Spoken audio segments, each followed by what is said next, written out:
What's up, YouTube? Hello, everyone. I hope you're having a fun and safe holiday season. I hope you're taking time to slow down from the chaos of life. I'm gonna take these off because I'm tired of them already. Today, we are talking about something very exciting, to me at least. As you can see from the title of the video, today we are talking about movies coming out in 2026, next year, that I am excited for.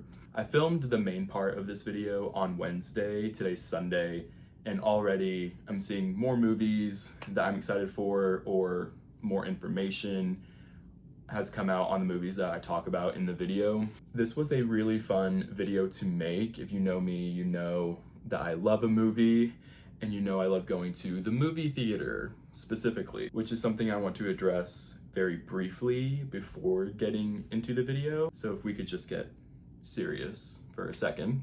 If you don't care, I'll put the time stamp that you can skip to if you just want to watch the main video. But yeah, I feel like if I'm gonna sit here and talk about movies for an hour and a half or however long it ended up being, I should talk about this. This is something I joke about a few times in the video, but I wanted to go into detail about it for a little bit. I have a script like right here. I typed this out because I was like, I'm gonna talk about this for another 2 hours if I don't type it out. So my eyes might be down here for a little bit. So in the last few weeks, it was beginning of this month, I think, it has come out that Netflix is acquiring Warner Brothers Discovery for a whopping $82.7 billion. $82.7 billion, not million, billion with a B, billion. This could and will have a serious impact on Hollywood and change the ways that we consume media.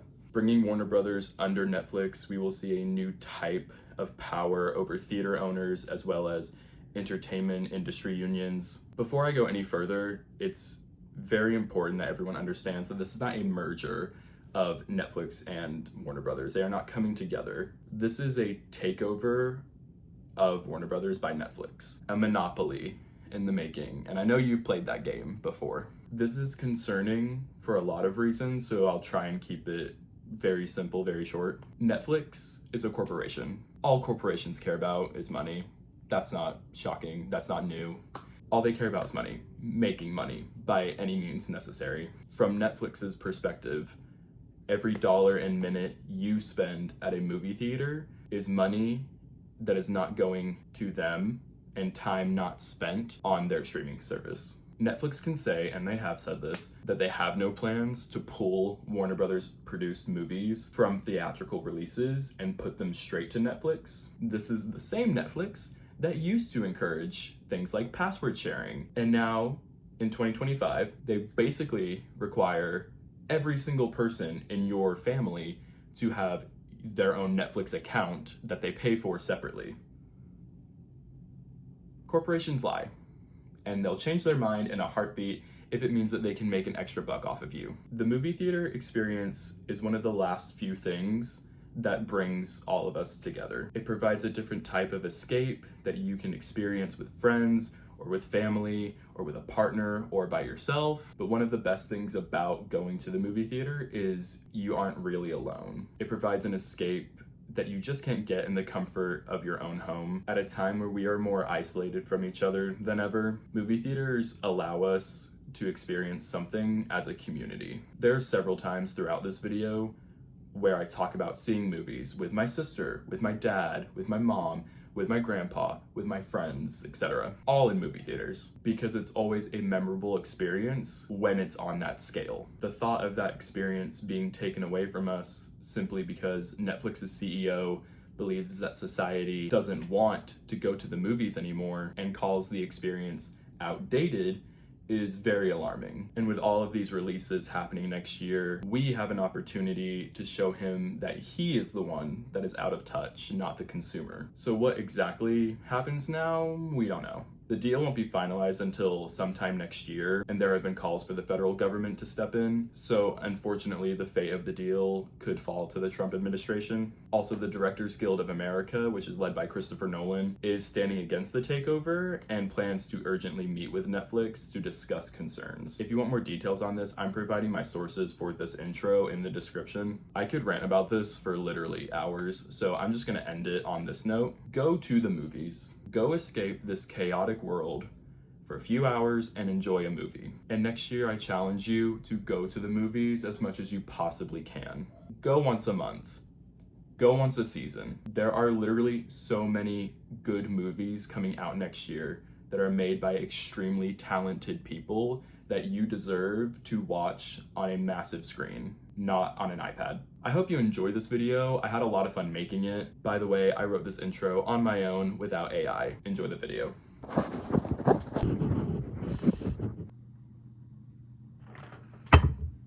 Hello, YouTube. It's been a few months. I don't know. Since like summer. I don't know when I posted last, honestly. Today I'm going to be talking about something really exciting because I love movies. There's like a lot of like exciting ones next year, and I wanted to talk about all of them, all the ones that I'm excited for at least, because there's so many, and it's so exciting, and going to the theater is so exciting. So yeah, that's what I wanted to talk about today. I have my computer up here, so like if I need like quick little notes about anything, it's right there, and it's all on my phone right here. Look how many there are. And these are just ones that are announced. I'm sure they're gonna like announce stuff as the year goes on, obviously.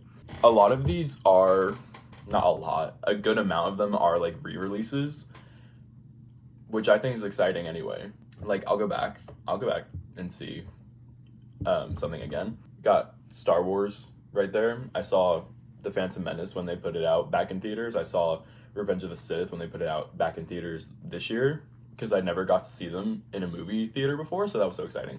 Drink today is a iced salted vanilla honey latte made by me. It's a bit frothy. Okay, so let's just go into it. Let's just get started. Okay, the first movie I have is a re-release, and it's coming out in January. Madagascar. Sure, let's go. I don't know, for these re-releases, I'm not sure like how, I don't know if they've even said like how long they plan on like having it in the theater. If they're just gonna do it for like a weekend, I feel like that's very limiting of people being able to go. But it's Madagascar, so like why not? They said they're doing it for the 20th anniversary. It came out in 2005. Next year is 2026, obviously. It came out in 2005, so should it not have come out this year? But I think it came out like straight to like home media. Like I think it like immediately went on DVD. I don't think they put it, the original one, like in theaters when it was released. I think they did it like after it got really popular, they like put it out in theaters the next year. So maybe that's right. I don't know. I have no memory of going to see any of the Madagascar movies in the theater. I remember seeing the third one. Is that the one when they're in Europe? I think that's the one when they're in Europe. And I remember getting the DVD of the second one because it was like the box set with the Penguins of Madagascar TV show. But yeah, Madagascar, fire. Yeah, I'll go see that. I don't know. It's on my radar. Sure. Okay. The next one. There's three. It's a trilogy, obviously. The transition from Madagascar into this is really interesting, and a lot of these are going to be like that because I've just put them in order of release. I'm not ranking these or anything. They're just in order of as the year goes on. So I think this comes out the same like weekend as Madagascar. Another re-release, it's the Lord of the Rings trilogy. I love the Lord of the Rings. Hold on. I love those movies. I grew up watching those movies with my dad and my sister. They're beautiful movies. And they're putting them out for the 25th anniversary because it came out in 2001. Yeah. The first one came out the year I was born. So I never got to see these movies in the theater. So yeah, I'm going to be there. I really hope they put them out for like a good amount of time and not just a weekend or something. I'm so excited about that. As soon as I heard they were doing it, I texted my dad. I was like, yeah, we're going. one of my friends who likes The Lord of the Rings, because you'd be so surprised that a lot of Gen Z doesn't either like or hasn't seen those movies.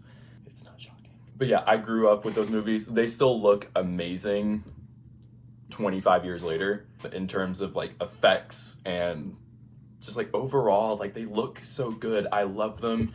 And they're doing the extended versions, which if you're gonna watch them, you should watch the extended versions, not to get all nerdy or whatever. I love those movies. I love the Hobbit movies. I have read this much of The Fellowship of the Ring. I read this in 2021 is when I started reading it. And I just stopped reading it because if y'all have read Tolkien, that man can yap. I remember vividly, there is somewhere in here, there's like 2 pages of him describing like a flower or something. Like it's something yellow. I can't remember what it is. I was 19 then. I'm 23 now.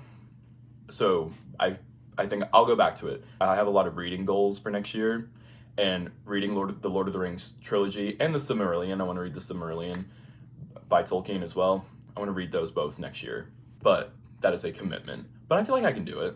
I've been in a slump the like last half of this year as well. I met my reading goal like very early on this year, like I think in April for the year, and I was reading all throughout the summer and then I just stopped. Yeah, Lord of the Rings, all 3 back in theaters.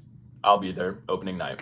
Okay, the next one I put a question mark to because I don't know much about this movie or like this book. As you'll see, it's Wuthering Heights.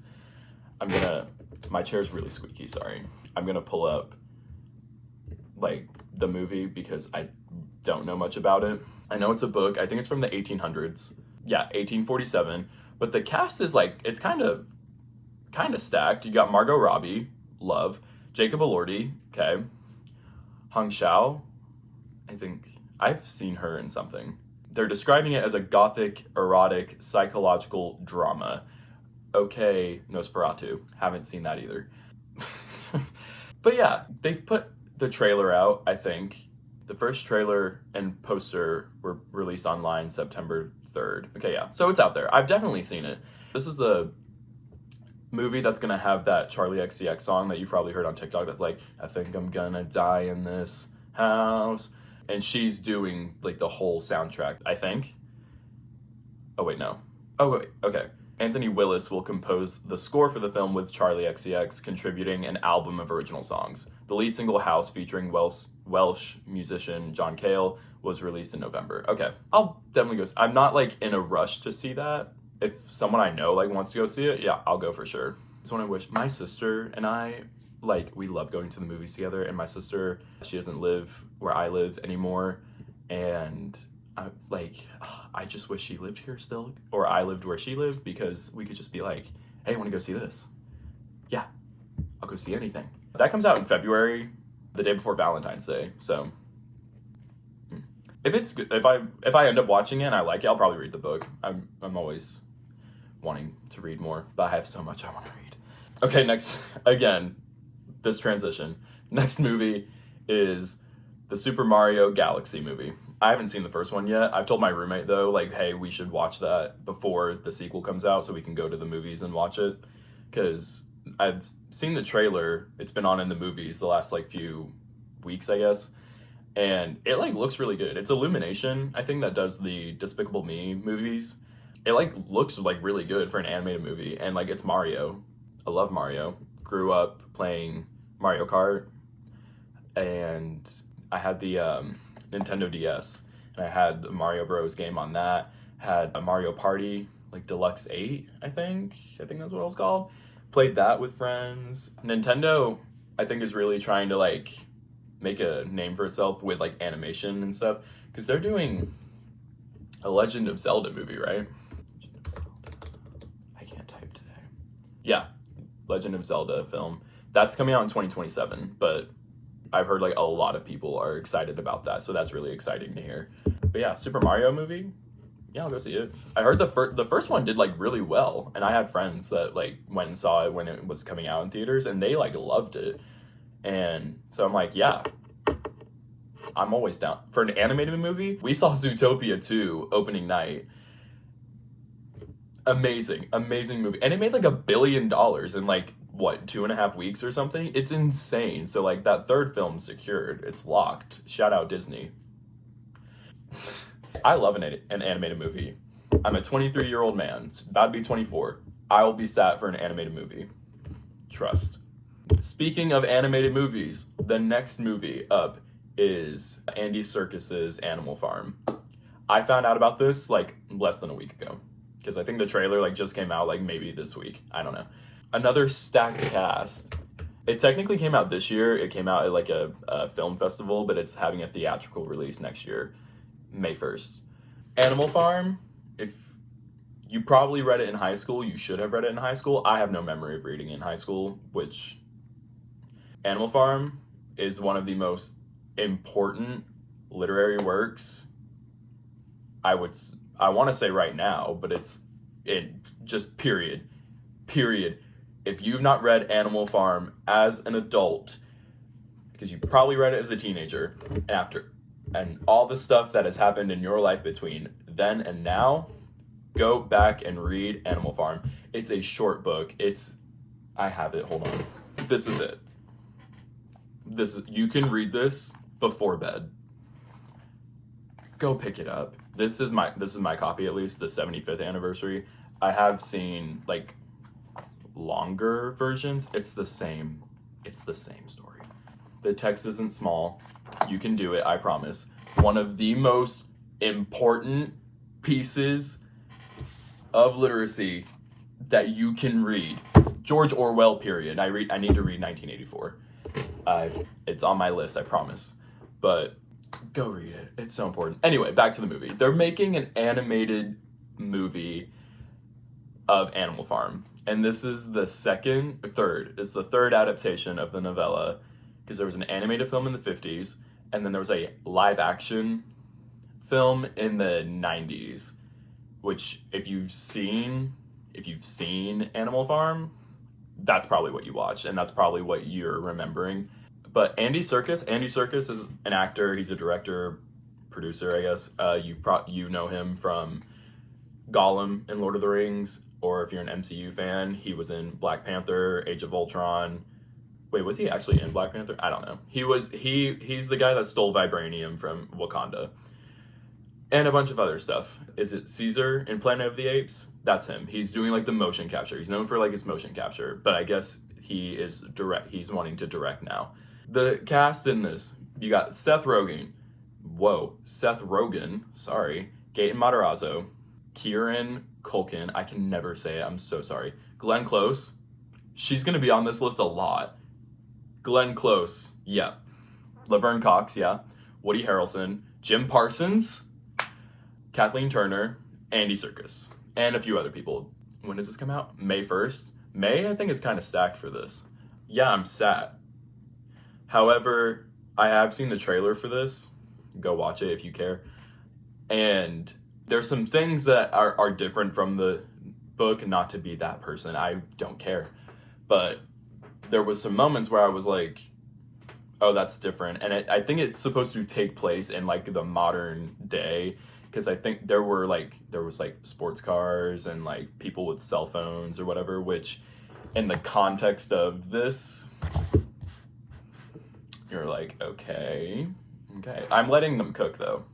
If it's sticking to the material, it's a very important movie for right now. So, Animal Farm. Next up. Y'all, of course, look at me. Where is it? Where's my thing? Y'all, The Devil Wears Prada 2. 20 years later, and I'm so sorry to my queer brothers and sisters, I've seen the first one. I just watched it like maybe 2 weeks ago. Like growing up, I don't think I had like watched it. I'm the little brother. My sister, I have an older sister. She was like in charge of like movies, and that movie was never on. I don't remember like us like talking about it or her ever talking about it. I mean, it might have been something she watched with her friends, but it came out in 2006. So like even I think there was just like other stuff she was like focused on when she was like a teenager later, and that like what she was watching I was watching because I was like, I don't know anything, you know. My hair is bothering me today. I watched the first one, and did I miss something? I was underwhelmed. It was okay. It's definitely a 2000s movie, and I like that. I love the way it like looks and how it feels and stuff. That's been a recent topic of discussion on like certain film corners of the internet. The way movies look now, they look very commercial, we'll say. It's been a complaint with the Wicked movies that have come out the last 2 years. The way The Devil Wears Prada looks versus the way the sequel is going to look visually, people are rightfully pointing stuff out and they're not happy about it. I'm still gonna watch it. It's gonna be in theaters. I don't think it's like a direct to streaming. It's scheduled to be released in the US on May 1st by 20th Century Studios, so Fox. Fox is owned by Disney. So there's that. The poster, I'm gonna put it up right here. The poster, that marketing, with the two heels or whatever versus the first movie with one. Yeah, that was cool. I'm really excited. I love Meryl Streep. I love Anne Hathaway. I've always liked Anne Hathaway. The thing with Anne Hathaway in a 2000s movie is Emily Blunt's in it too. I always forget that. When I put on, I knew that before I watched the first one, and then I watched the first one and I was like, oh my god, Emily Blunt. Duh. Stanley Tucci's also in it. Who else are they putting in it? I think Caleb Heron is going to be in it. Yeah. We love Caleb. Oh, Lady Gaga's going to be in it. Donatella Versace. Anne Hathaway. Anne Hathaway in a 2000s movie, it's very 2000s in a bad way. The way her character is, and also watching it, and everyone in the movie, the joke is that she's like the fat girl because she works at Vogue, essentially. It's something like Vogue. And she's like the fat girl. I was like, that's really, because she's thin. She is not on the heavy side at all. She's nowhere near that. And I was like, it just caught me off guard. I was like, oh right, this movie was like written and filmed in the early 2000s. So like, it's just a sign of the times, but I'm excited about that. I'll probably go see that in the theater. Okay, next up. I'm going to be talking about this one for a second, so buckle up. I'm just going to pull it up right now because I know there's a lot of stuff I want to say about this. The next movie that I'm excited to see, I am excited about it, is Star Wars: The Mandalorian and Grogu. I love Star Wars. I love Star Wars down. I have so much love in my heart for those movies. I will always find the positive in a Star Wars project. You will never hear me being like, that is a bad like, I didn't enjoy that, that's bad, whatever. Star Wars gets a bad rap because no one hates Star Wars more than Star Wars fans. I love Star Wars. I will always appreciate a Star Wars show, project, movie, video game, whatever. That all said, this is the first Star Wars movie coming out in 7 years. The last one was Episode 9, Rise of Skywalker. Anyway. The Mandalorian Grogu is a continuation of the Mandalorian series that's on Disney+. It takes place after the original trilogy. I'm just like, what is there to say about this movie? I'm excited. I'll be there opening night. I will be there opening night. If not opening night, opening weekend. I'm really not a fan of this thing where instead of continuing a show, we are doing another or a last season as a movie. There's another movie on here that I'll talk about later that's doing the same thing. It's a show and then they're making it a movie. With The Mandalorian and Grogu, I don't want to say anything like crazy here, because I was, when I was sitting down and planning out this video, I was like ranting in my head about this movie for like a good minute. And now I'm just like, what? We have little next to nothing about this movie. The Mandalorian, Din Djarin, played by Pedro Pascal. This takes place after the third season, obviously. The third season arguably is the lesser of the previous two. The Mandalorian, because a lot of y'all weren't there. A lot of you were not there in 2019 when this show came out. This show came out before the last theatrical release Star Wars movie, mind you, a few weeks before, not anything crazy.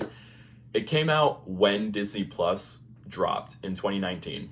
And the way the show was promoted and marketed was sort of this Western, gritty warrior show. It was completely new for Star Wars as a franchise. They hadn't done anything like that before.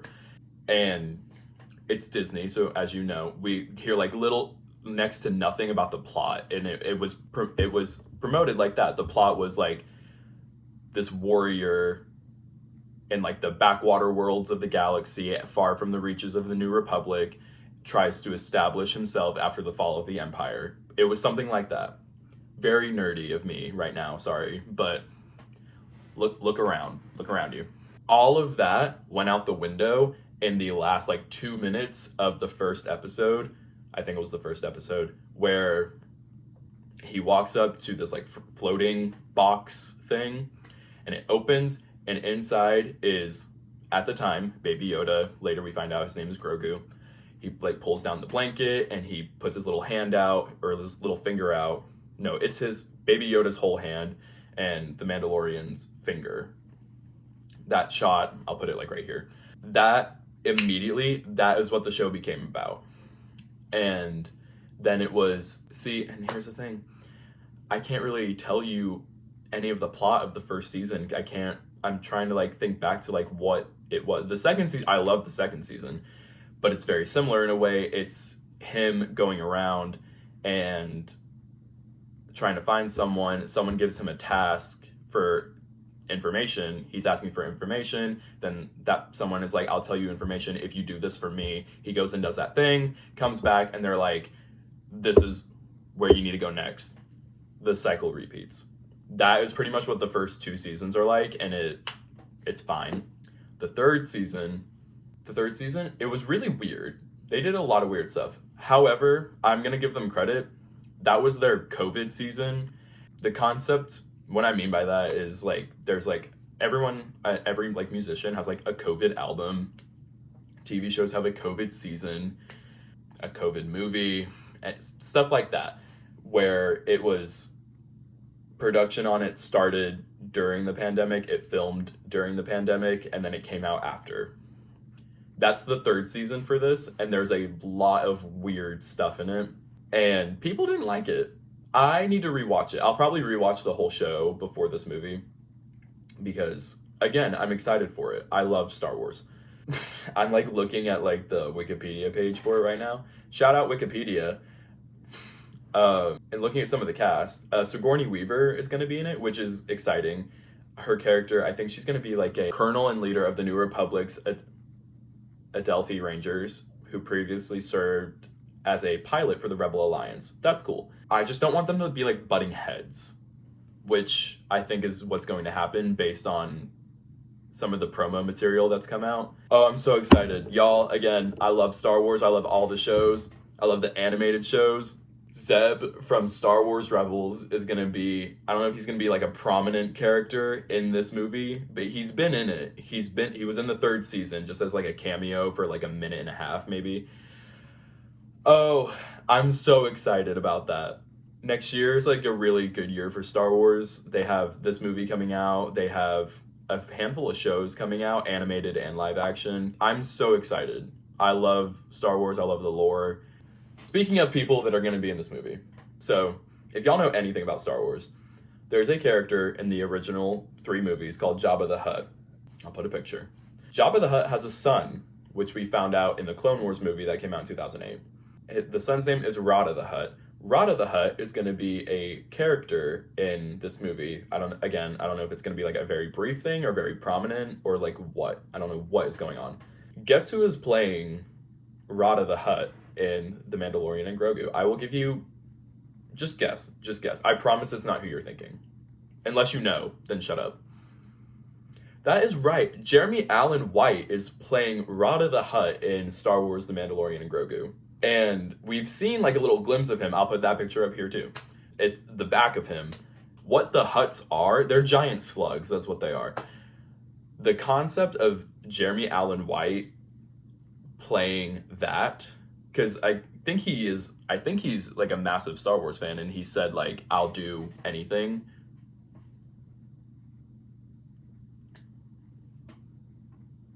I don't blame him. I would do the same thing if I had heavily promoted that, advertised that, been like, I want to be in Star Wars. I will do anything to be in a Star Wars movie. Because I would, if I was an actor, I would be like, if they were like, what's your dream role? And my response was like, I want to be in a Star Wars movie. I love Star Wars.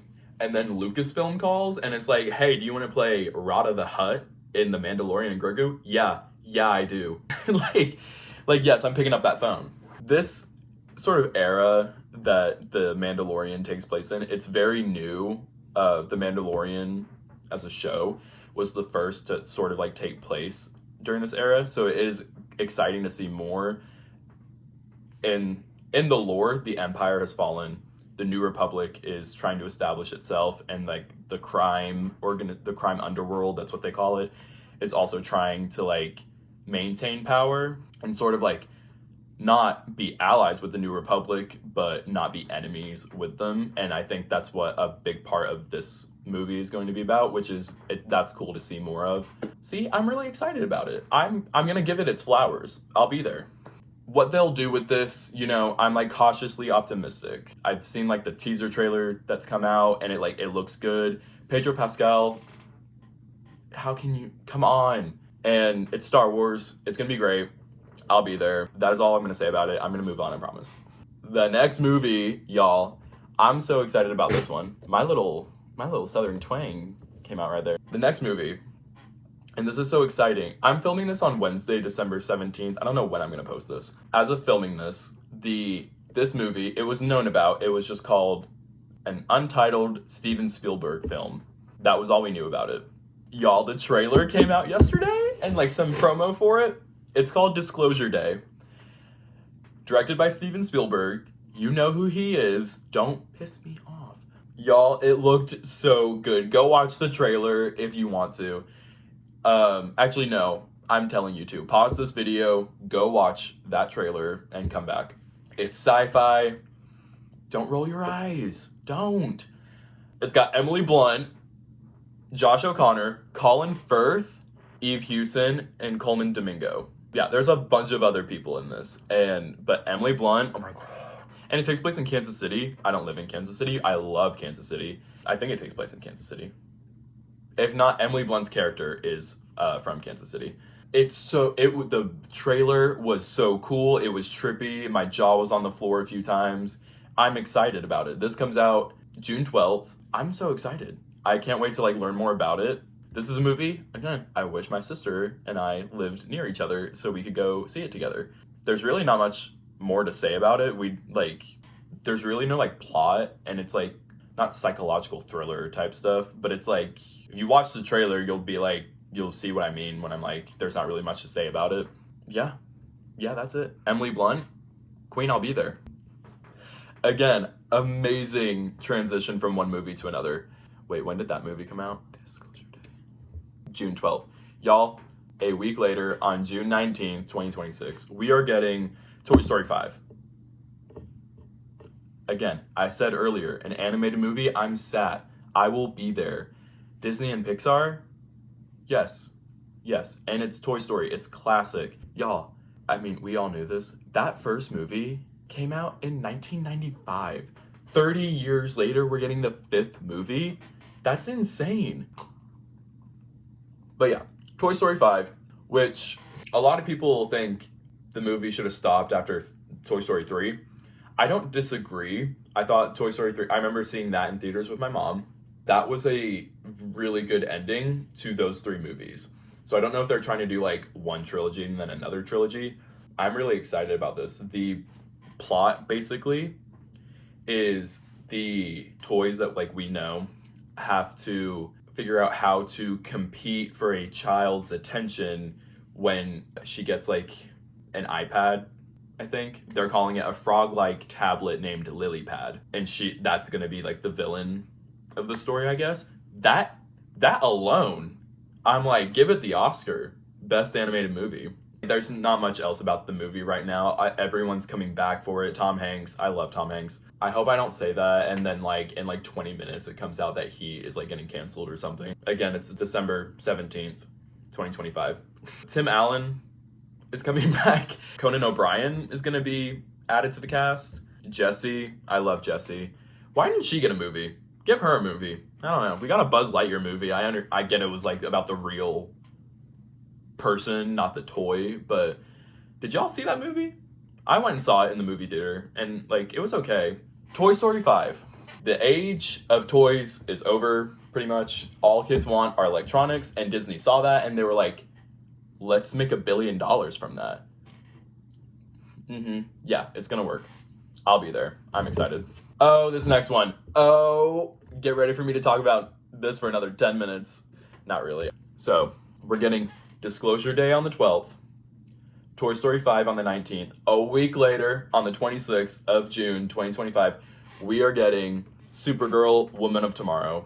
Y'all, that Superman movie that came out this year, that was great. That was amazing. I was not expecting that at all. I think I saw it like the week after it came out because I had like a free day and I was like, oh, everyone's talking about the Superman movie. Let me go see it. And then the new Superman, David, is it Cornsweet? Yeah, Cornsweet, however you say it. David, I was like, he's fine as hell. I don't know if this was like announced like before it had come out or if it was like purposefully teased at the end, but Supergirl and Superman are cousins.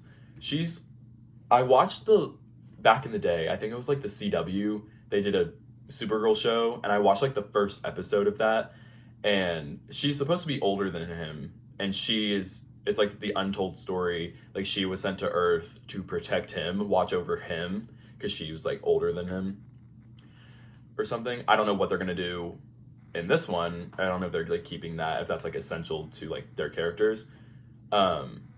But her little cameo at the end of the Superman movie, I don't know, can't remember if it was like the last scene or like a post-credit scene or whatever, but you know, it's her dog that he's been watching the whole movie, and then she comes back home like, I don't know if she's drunk or whatever, but she's like, sup bitch, where's my dog or whatever, and then like leaves with the dog or whatever after like trashing the place. I'm excited. It's James Gunn. Love James Gunn. He did Superman, this last one. He's doing this one too. The actress that's playing Supergirl, what's her name? Millie Alcock. She seems like she's like really excited about it. I think she loves like this character. Oh, it will be a part of the DCU's Chapter 1 Gods and Monsters. Okay, so DC has always confused me. Like, it has always confused me with like the amount of like Supermans and like Batmans that there are. I don't know if it's like a new thing. And I'm also like, this doesn't take place in the same universe as Robert Pattinson's The Batman. Robert Pattinson. I'm calling him Rob. Like that's my brother in Christ right there, Rob. I don't think they take place in like the same universe or whatever. I don't know. I don't know. I think fans are like rooting for that and they're like, no, like put Rob Pattinson and David Cornsweet like in like a new Justice League movie. I don't know what's going on with DC, but I'm sad for this. Jason Momoa is going to be in it. It says right here. Who else? Is there anyone else really? No. But David Cornsweet is going to be in it. It says right here. So that's exciting. 3 weekends in June. There you go. Y'all got plans in June? There you go. I think this day, the 26th, I think I'm seeing Ariana Grande in Austin that day. Might have to wait a sec on Supergirl, but eventually I will be there. Next one up, y'all. We have another animated movie. Y'all, we're getting a third Minions movie next year. Ignore my Eggo waffle pajamas right here. We're getting a third Minions movie. I talked about Despicable Me briefly earlier. Yeah, I'm going. Yes, I am going. There's nothing out about this movie right now as of filming this video. There's no like plot. It's coming out July 1st. So is that what, 4 weekends in a row? The Minions movies are prequels to the Despicable Me movies. And this is a sequel to the last Minions movie, Minions: The Rise of Gru. Did y'all see that? I saw it in the theater.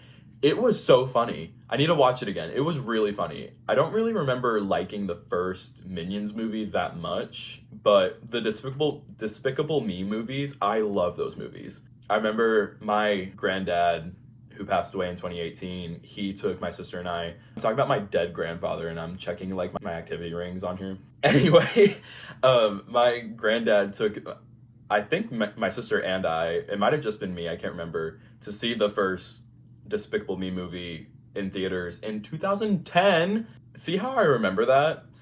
He took us to see Up. I remember that too. Disney Pixar's Up. I think that was the same year. And he loved that one too. See how I remember this? My experiences at the movie theater? Going to the movie theater? I'm 24 in like 2 weeks. And I am talking about times when I went to the movies 15 years ago with people that are not alive anymore. Movie theaters are important.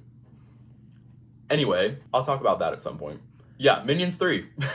Despicable Me, I've always liked those movies. I love the animation. Illumination they did that Grinch movie too, I think, with Benedict Cumberbatch. It's awesome animation. I love animation. It's beautiful. I did like The Rise of Gru. I liked it a lot more than the first movie because that came out in 2022, so this will be 4 years. I think the full title is like Minions 3 Rise of Mega Minions or something, or just Mega Minions. I don't know, because they get like not superpowers in the second one, but don't they? I don't know.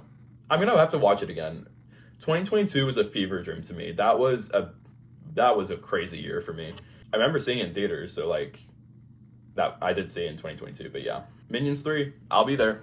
Okay, y'all, this might be another long one. I'm sorry. July 17th, 2026. This will probably be the most talked about movie of the year. We are getting Chris Nolan's The Odyssey. I might talk about this for a minute or not at all. Not at all, but like not a lot, because nothing I can say about The Odyssey is new. I don't really know that much about the story. Hold on. Here's The Odyssey. It's a book by Homer. Another very important piece of literature. I've not read it. Did I say that already?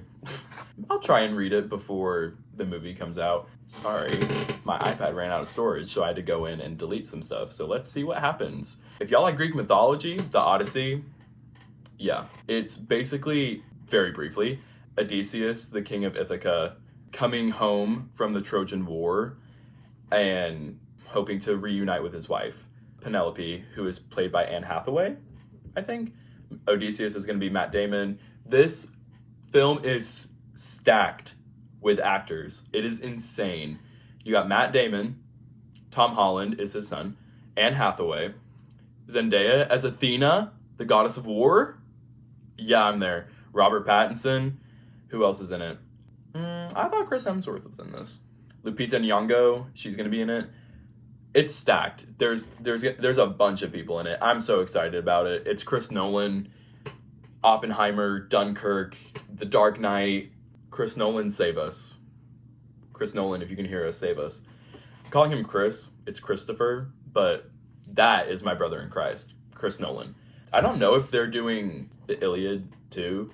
I don't know if it's like the same story. This is about Achilles though. What do y'all know about Song of Achilles? Probably a lot. I'm so excited about that. It's filmed for IMAX. They shot it using IMAX cameras.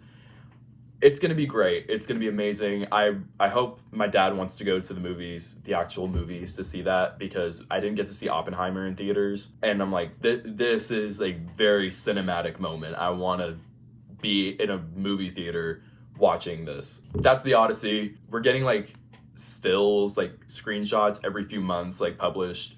So that's really exciting. I'm really excited about that. Okay, next up, I might be talking about this for a second too. The first Marvel movie on this list There's not that many. But first Marvel movie, Spider-Man Brand New Day is coming out July 31st, 2026. I love Spider-Man. I love Marvel. I don't want to spend a lot of time talking about my stuff with Marvel lately. That I'm going to talk about that later. This is the first Spider-Man movie after No Way Home, which at the end of that movie, Peter Parker convinces Doctor Strange to cast a spell for everyone to forget who he is. That's where we're headed. That's why it's called Brand New Day. Tom Holland's coming back, Zendaya's coming back, and Jacob Batalon, I think that's how you say it. Mark Ruffalo will be in this one. Sadie Sink is going to be in this movie, and it just came out yesterday that she is playing a villain in it. It's rumored that the trailer for this is going to come out this week with Avatar. I'm seeing Avatar on Friday, so that's really exciting. I think it like just finished filming, with filming wrapping in mid-December. It's mid-December, like right now. So I don't see how a trailer could be finished, but also it's very possible that like the stuff they've shot already months ago, like they made it into a trailer. So who knows? There's not really a synopsis on this other than what I've said. You know, no one remembers who Peter Parker is. I think this is the only movie before Avengers Doomsday, which I'll talk about later. Yeah, it's exciting. I love Spider-Man. I was Spider-Man several times for Halloween when I was little. I love Tom Holland as Spider-Man. I just don't want too much Tom Holland as Spider-Man because I think he's a really good actor, and I don't want him to be stuck doing that. I'm hoping the Odyssey might change things with him, but who knows? I'm excited about it. It's Spider-Man. It's got a good cast in it. It's over the summer, there were clips of like them filming it like on Twitter that went viral. So I'm excited about it. What's next? Next up, another re-release. Avengers Endgame is coming back to movie theaters in September. Y'all know what Avengers Endgame is, and it's very obvious why they're doing that. It's what I just said. Avengers Doomsday is coming out in December, and the theory is like at the very end will be like the first like 5 minutes of Doomsday, because Doomsday is a direct sequel to Endgame. I'm hoping they do a double feature with Infinity War. I love Infinity War. I like it more than Endgame, and Endgame is a moment. It's insane. It's awesome. I think I saw that like 6 or 7 times in theaters when it came out in 2019. I love that movie. It's very long. It's awesome. I love it. I will go see that again on a big screen. The next movie is another animated movie, which this one, it's kind of confused me lately, but it's okay. We're getting a animation of The Cat in the Hat. It's a new story. This just confused me. I thought it was supposed to come out this year, which at some point it was. Then it got pushed back to May next year. Now it's coming out, November 6th of next year. I'm not going to make a whole big effort to go see this in the theaters, but I love The Cat in the Hat. The live action Cat in the Hat movie, I love that movie. Same thing with the live action Grinch. I think those are two like hilarious movies. People don't like them. It is a little bit creepy, but I grew up watching those. I love them. And this new one, the animated one, Bill Hader is the Cat in the Hat. He does the voice for it. My problem is it's Bill Hader, and he has a very distinct voice. So when I'm hearing him or just watching him, I'm just like, it's the same thing with like people like Adam Sandler. I'm like, this is just Bill Hader. Like, he's not playing a character. This is just Bill Hader. Same thing with like Chris Rock. It's like I'm like that with comedians, which is very funny. Xochitl Gomez is in it. America Ferrera, Quinta Brunson, a few other people. Yeah, The Cat in the Hat. We all know what it is. Okay.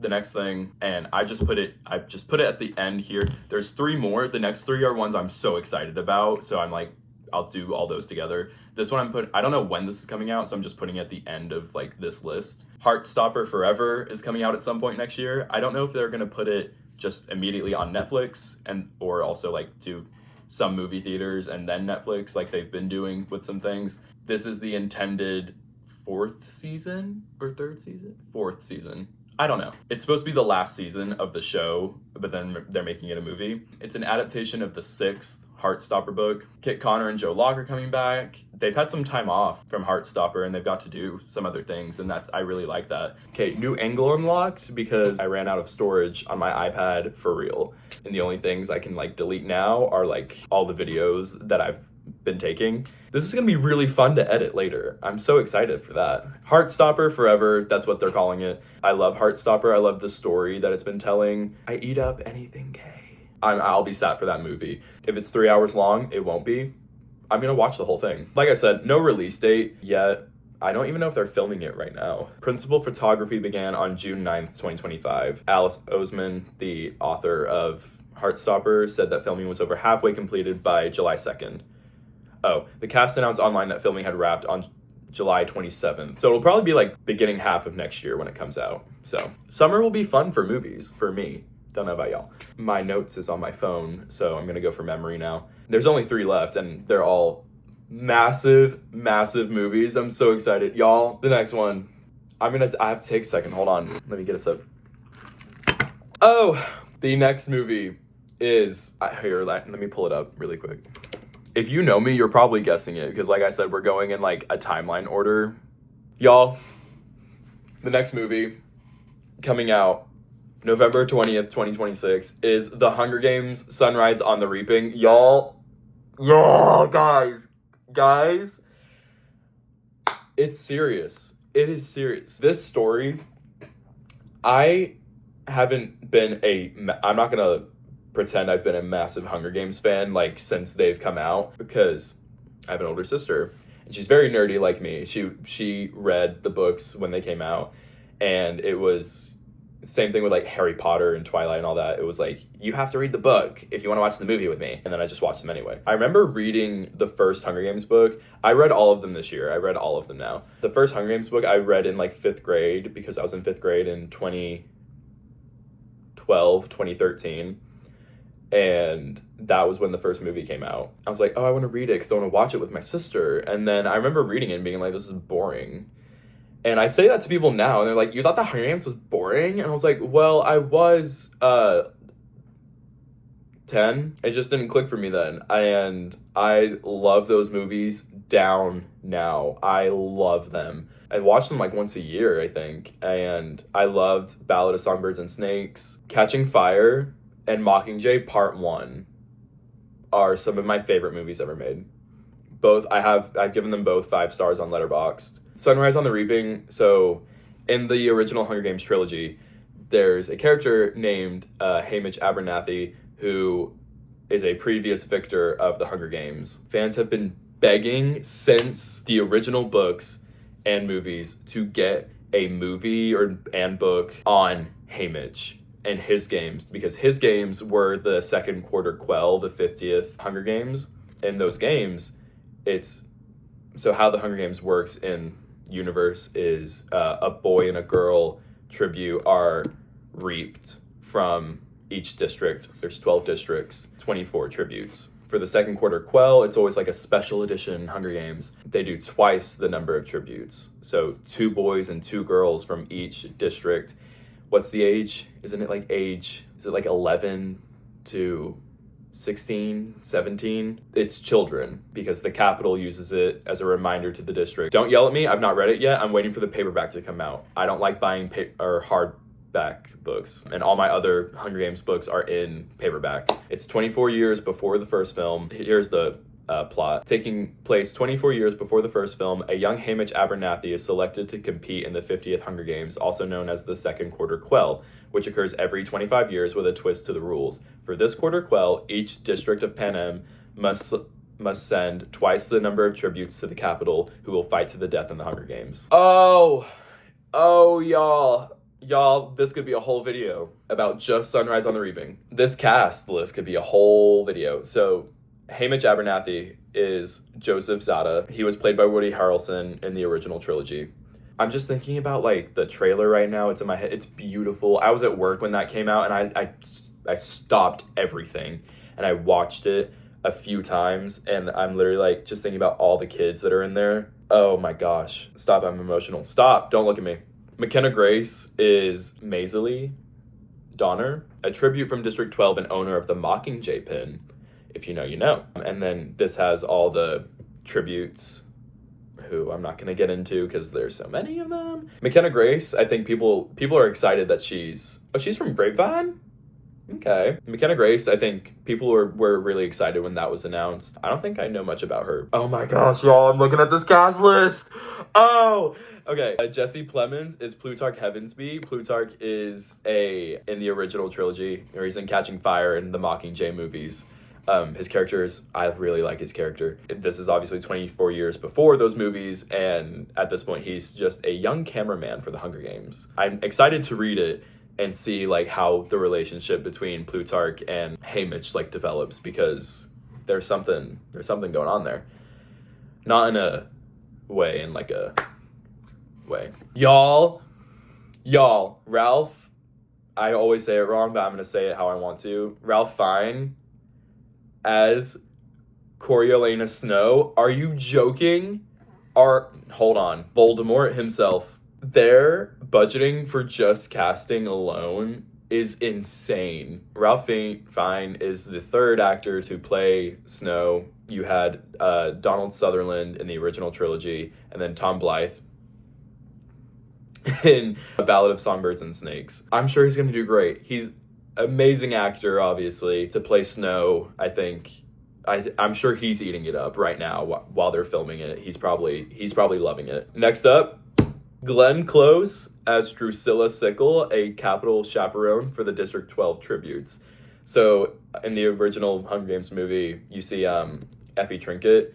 That is who Glenn Close is playing. She's playing like a different person who does the same thing.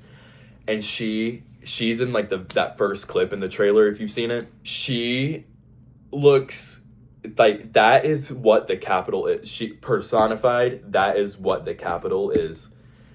She looks inhumane. She looks, she's all smiley and happy, and it's like, it's off-putting because she's there to, take 4 children from District 12, essentially. Oh, she looks awesome in it. And a lot of people were like, oh, I couldn't tell that was Glenn Close. That's how good the stuff is. And I was like, really? Like, I could tell it was Glenn Close. I was just like, she just looks so, yeah, go watch it.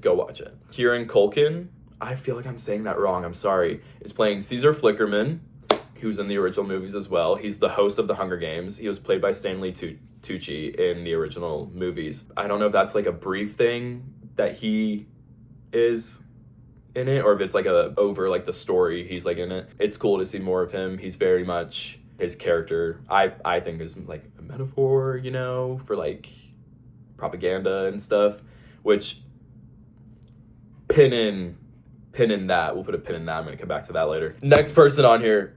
Oh y'all, when this got announced, I screamed. Y'all, we're getting Elle Fanning as Effie Trinket, who I was talking about earlier, but at this point, she is just a Capitol stylist. She was played by Elizabeth Banks in the original movies. Y'all, this was fan casting at its peak. Fan casting has peaked right here, and now we need to stop. We need to stop after that. There's a little, it's like blink and you'll miss it. She is in the trailer very briefly. I think she's like turning to someone and like clapping. I don't know if she's turning to Haymitch or what. Oh, she looks so good in it. Oh my God. I don't play about Elle Fanning.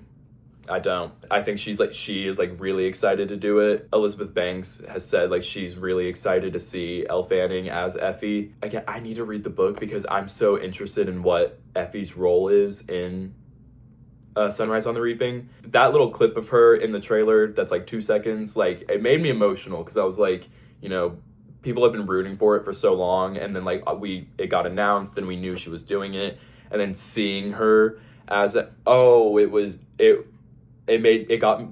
got me so excited. Anyway, that's another video. I could just do a video on Elle Fanning as Effie Trinket. Next up, Billy Porter as Magno Stift. It's so far away. I'm like a Capitol stylist for the District 12 tributes. So for Haymitch. Billy Porter, that's an awesome character for him to play.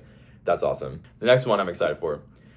I'm going to butcher the last name. I'm sorry, Edvin, but it's Edvin Writing. He was in the Netflix show Young Royals. He's awesome. I'm so excited that he's in it. He's in the trailer. He is also a Capitol Prep team member. You see him in the shot with Effie. He's in the background. I think he's like in all blue. I'm so excited about him being in that. That's so cool for him. I bet he's so excited. Next up, Maya Hawke as Wyrus. She was the victor of the previous Hunger Games, the 49th Hunger Games from District 3. She was in Catching Fire. And then you have Kelvin Harris Jr. as Beatty, who was the victor of the 34th Hunger Games from also District 3, whose son is now competing in the Hunger Games. And then you have Lily Taylor as Mags, who is the victor of the 11th Hunger Games from District 4. She was also in Catching Fire. She is the one who's like with Finnick, who like sacrifices herself in the fog. And then there's a lot more, and then this came out a few days ago. Jennifer Lawrence and Josh Hutcherson are coming back to reprise their roles as Katniss and Peeta in some way. I'm sure it's gonna be like an epilogue scene and very briefly at the end. Y'all, the world stopped. The world shifted. It's like, oh, we have hope. Oh my God. Both of them have said like they would go back to Katniss and Peeta like in a heartbeat. They like, it's like it would not be a question. They would immediately go back. I love them. Like as people, they're both amazing. Jennifer Lawrence, I love her. This movie definitely feels like a celebration of the Hunger Games franchise. Suzanne Collins, the author of the Hunger Games, she has said that because there was a big gap in between Mockingjay, the book, coming out, and then Ballad of Songbirds and Snakes coming out. Ballad of Songbirds and Snakes came out in 2021, and when did Mockingjay come out? 2010, so 11 years, right? Because it came out in 2021. 2020, it came out in 2020, so 10 years. 10 years people went without a new Hunger Games book. People, had like not demanded Susan Collins, but had like begged and been like, we want another Hunger Games book. Like anything you give, we will take. And Suzanne Collins was aware of that, and she had said, the Hunger Games is really a critique of capitalism. And if you disagree with me on that, go and watch the movies. You are not paying attention.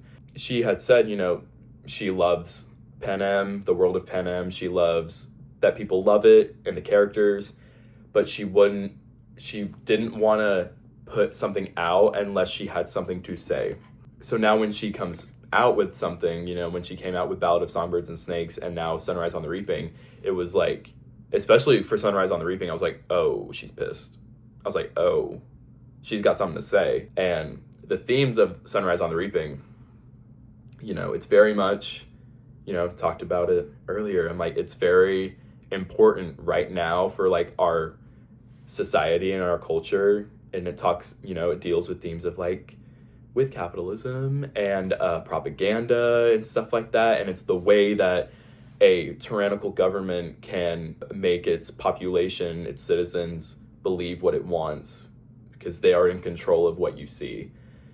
And it's like pay attention. That's what she's saying. That's what the story, this story specifically, Sunrise on the Reaping, that is what she is talking about. See, I've not read it, but I know.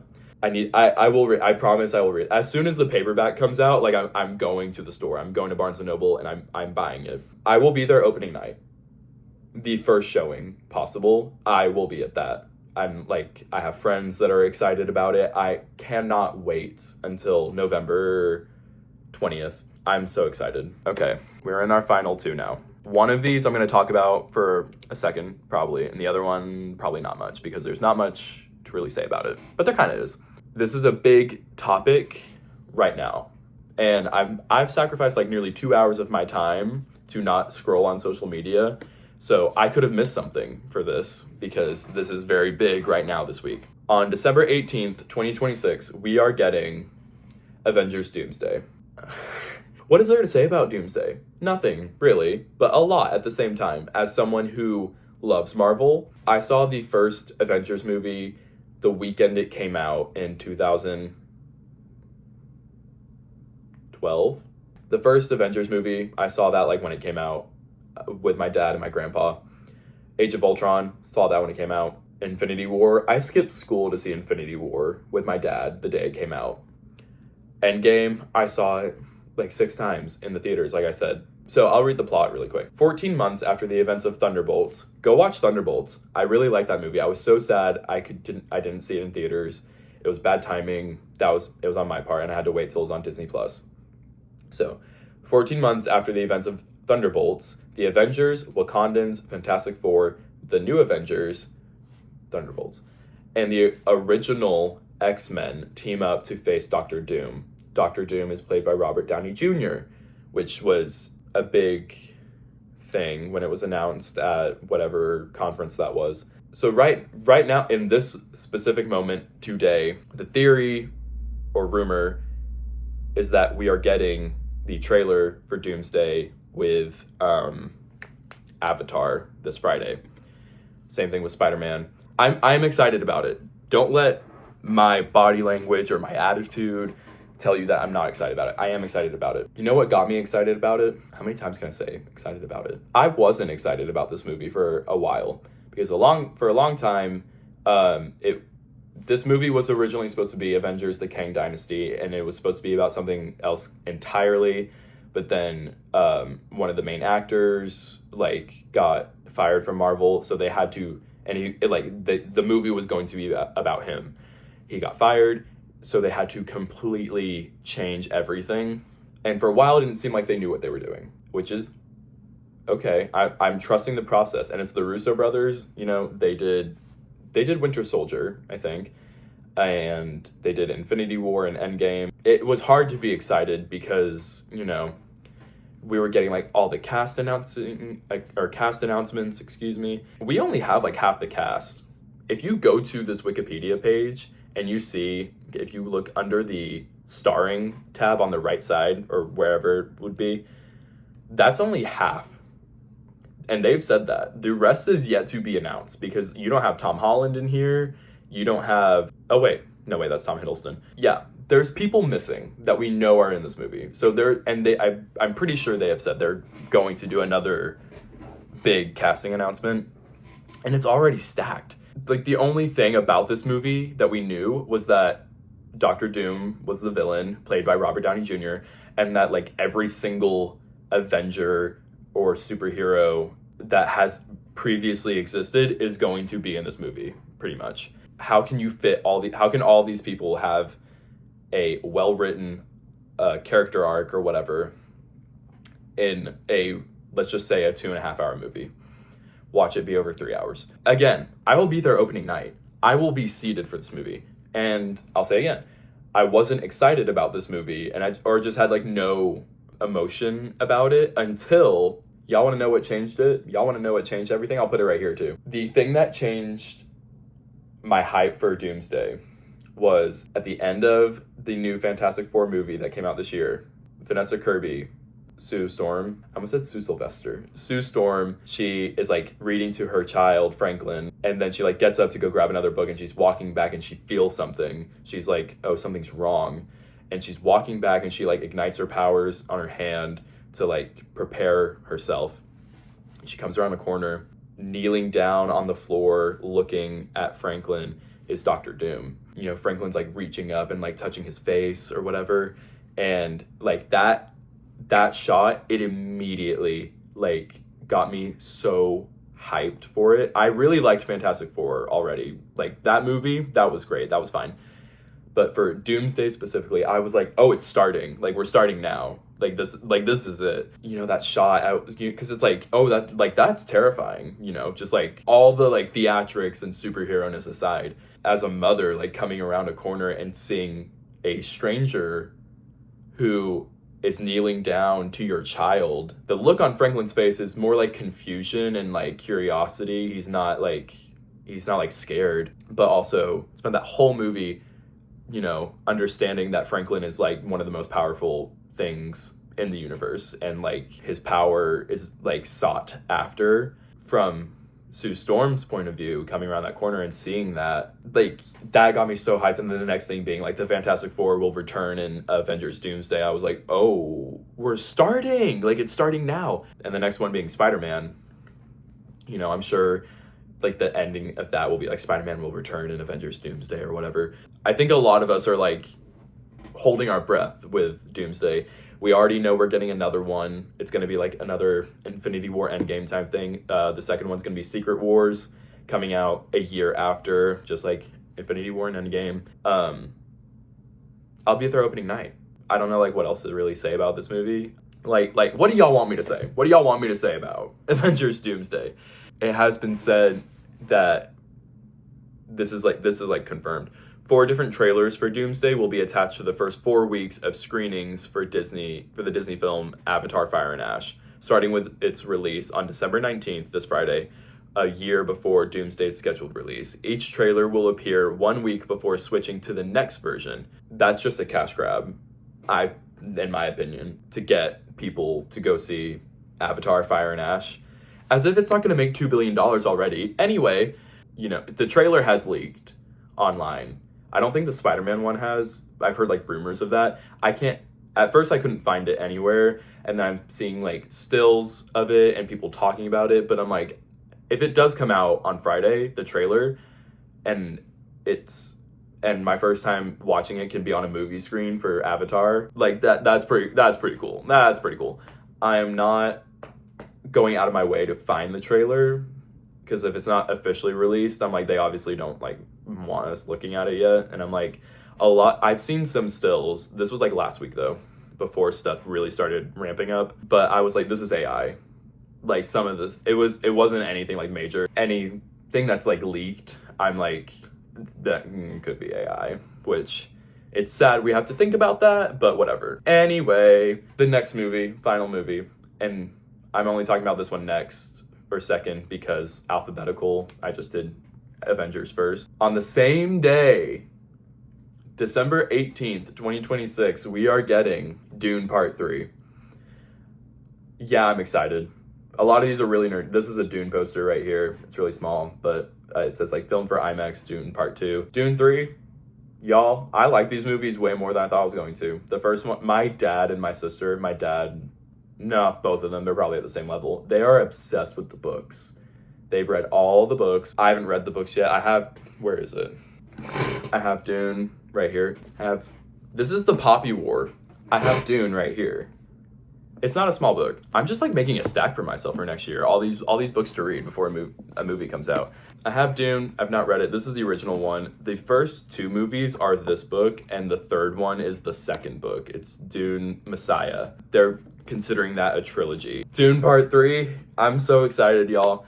I like the first two. I love the second one. The second one, I thought that was like really good. You got Timothée Chalamet coming back, Zendaya coming back, Florence Pugh coming back, Jason Momoa, Josh Brolin, Rebecca Ferguson, and Anya Taylor-Joy is coming back. I say coming back. She's in it for like maybe 30 seconds because, spoiler alert, I don't know. Throughout the movie, you see Timothée Chalamet, Paul Atreides, his mother, she's pregnant, and Paul has a vision while like unlocking his powers or whatever. His sister is talking to him, and his sister is supposed to be like ultra powerful, like more than him, I think. And the sister is Anya Taylor-Joy, and she's being like, I'll see you soon or whatever like that. And like my jaw dropped. I remember watching that in the theater, a theatrical experience. See? Anya Taylor-Joy, because I didn't think I knew she was going to be in it. And then you have Mr. Rob Pattinson joining the cast. I don't think we know as what yet. No. But there's so many options with those movies. Like they're cool to watch. And if you like sci-fi, I love sci-fi. I'm so excited about those. The film began production in July 2025, and it wrapped in November, so a few weeks ago. So I guess we can expect that trailer soon. Oh, wait, I'm like remembering stuff from the second movie now, and now I'm like, oh my goodness, that's tea. This film comes out the same day, as of right now, the same day as Doomsday. It's a year today. Wait, that's so cool. Well, like tomorrow, but that's good timing on my part. Some people are calling for like another like Barbenheimer type moment. Hell yeah, call it Doomsday. I'm really interested to see if one of them either, because who is doing those movies? It's Warner Brothers. So you have Disney doing Doomsday, and then Warner Brothers doing Dune 3. And I'm like, who will move that spot first? Because that's a week before Christmas. That's a very coveted spot in like movie releases with studios, because you don't want to do it too early before Christmas, because then everyone will see it before Christmas and no one will go see it with their family.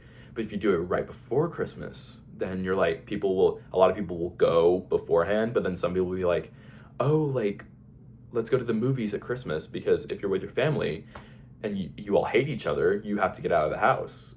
and then you're like, oh, let's go somewhere where no one can talk. Because you shouldn't talk at the movie theater. If you want to talk during a movie, you stay home and you watch something on Netflix. Okay?